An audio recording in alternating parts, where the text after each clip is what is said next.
Do you know that in the last days Judas will return? It's in the Bible. Pay attention. So in Matthew 24, verse 7, Jesus talks about the beginning of sorrows, which are the contractions or labor pains that lead up to the new birth or the new age. And that new age is the kingdom of Jesus Christ, by which Jesus will reign on this earth 4,000 years, and the earth will be full of peace. Well, I want to get your attention right here to verse 9 in Matthew 24, because this verse here tells us why people are going to fall away from the faith. Look at what Jesus says. He says, "Then shall they deliver you up to be afflicted." Okay, that means persecuted. "And shall unalive you, and you shall be hated of all nations for my name's sake." And so right here in verse 9, Jesus is referencing the great persecution that's going to come upon believers. But look at what he says next. "And then shall many be offended, and shall betray one another, and shall hate one another." So this offense comes after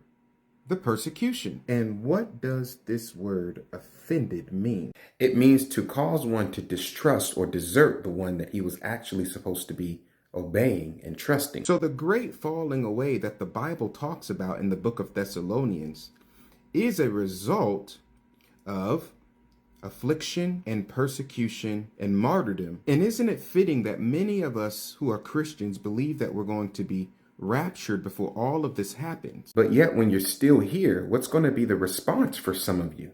Not all of you, but many of you. It's going to be offense. And then what are you going to do? You're going to betray your brothers and sisters and hate your brothers and sisters. And this is all because you thought that you were not going to endure unto the end to be saved. Jesus even talks about this in the book of Mark, chapter 4, with the parable of the sower. When the seed of the word of God is sown on stony ground, look at what happens. They hear the word and immediately receive it with gladness, and have no root in themselves, and so endure but for a time. Afterward, when affliction or persecution arises for the word's sake, immediately they are offended. There is a great betrayal that is coming, and you don't want to be the Judas of the church.